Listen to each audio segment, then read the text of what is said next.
नमस्कार, मी पंजाब टेक हवामान अभ्यासक मुक्काम पोस्ट गोगळी धामणगाव तालुका सेलू जिल्हा परभणी। आज आहे 14 मार्च 2024। आजपासूनचा खास करून फक्त पूर्व विदर्भातल्या शेतकऱ्यांसाठी अंदाज येत आहे, कारण की पूर्व विदर्भातल्या शेतकऱ्यांमध्ये काही ठिकाणी हरभरा काढणी चालू आहे, तूर काढणं चालू आहे, भाताचं देखील चालू आहे। म्हणून खास करून पूर्व विदर्भातल्या शेतकऱ्यांनी हा अंदाज लक्षात घ्यायचा, कारण की पूर्व विदर्भामध्ये 17 मार्च 18, 19, 20 दरम्यान म्हणजे पूर्व विदर्भामध्ये गडचिरोली, वर्धा, नागपूर, भंडारा, चंद्रपूर या भागामध्ये काही भागामध्ये गारपीट होणार आहे। म्हणून तिथल्या शेतकऱ्यांनी तुम्ही तुमच्या पिकाची धानाची काळजी घ्यावी। त्याच्यानंतर तो पाऊस पूर्व विदर्भापासून पश्चिमी विदर्भापर्यंत येणार आहे। तर तुम्हाला सांगतो कोणत्या भागापर्यंत पाऊस पडणार आहे, म्हणून हा अंदाज सर्व पूर्व आणि पश्चिम विदर्भातले खास करून शेतकऱ्यांनी घ्यायचा।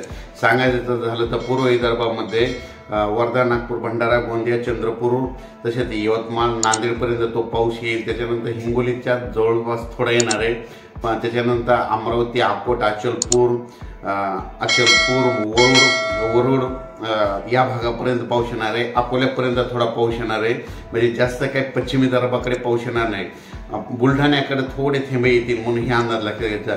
पण बुलढाण्यापासून जसं पुढं अकोल्याकडे जातं तसं पावसाची तीव्रता वाढत जाणार आहे। अकोल्याच्या पुढे अमरावतीकडे जास्त वाढत जाणार आहे, अमरावतीच्या पुढे अचलपूर तिकडे जास्त पाऊस वाढत जाणार आहे।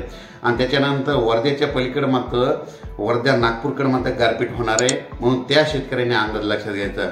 त्याच्यानंतर चंद्रपूरच्या पूर्वेकडे भागामध्ये गारपीट होणार आहे, म्हणजे हे देखील लक्षात घ्यायचं। फक्त पूर्व विदर्भातच गारपीट होणार आहे, ते चंद्रपूर आणि छत्तीसगडकडं तर खूपच मोठ्या प्रमाणात गारपीट होणार आहे। म्हणून छत्तीसगड या राज्यातील सर्व शेतकऱ्यांनी हे देखील अंदाज लक्षात घ्यायचा। पण पूर्व विदर्भ आणि पश्चिम विदर्भामध्येच हा पावसाचा पूर्व विदर्भात जास्त पाऊस, पश्चिम विदर्भात तुरळक ठिकाणी पाऊस, म्हणून हा अंदाज घ्यायचा। मराठवाड्यात ढगाळ वातावरण राहणार आहे, पश्चिम महाराष्ट्रात ढगाळ वातावरण राहणार आहे, उत्तर महाराष्ट्रात ढगाळ वातावरण राहणार आहे, म्हणून हा देखील अंदाज लक्षात घ्यायचा।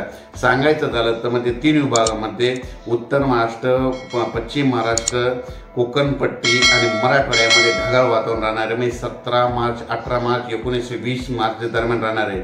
आणि परत आणखीन सर्वांसाठी एक सूचना म्हणून सांगतो की 21 मार्च पासून राज्यात उन्हाची तीव्रता वाढत जाणार आहे, म्हणजे 40-41 अंशाच्या वर पारा वाढत जाणार आहे। म्हणून वृद्धाची काळजी घ्या, लहान मुलाची काळजी घ्या, कारण की उन्हाचा पारा 42 अंशाच्या पुढे जाणार आहे, म्हणजे 21 मार्चच्या नंतर ऊन वाढणार आहे, म्हणून हे देखील अंदाज घ्या। पण खास करून हे परत एकदा पूर्व विदर्भातल्या शेतकऱ्याचं म्हणजे धान, हरभरा, गहू, हळद शेतकऱ्याचे आहे, म्हणून त्यांनी खास करून हे पूर्व विदर्भातल्या शेतकऱ्यांनी झाकून ठेवावे। अचानक वातावरणात झालं तर परत एकदा मेसेज दिला जाईल। धन्यवाद।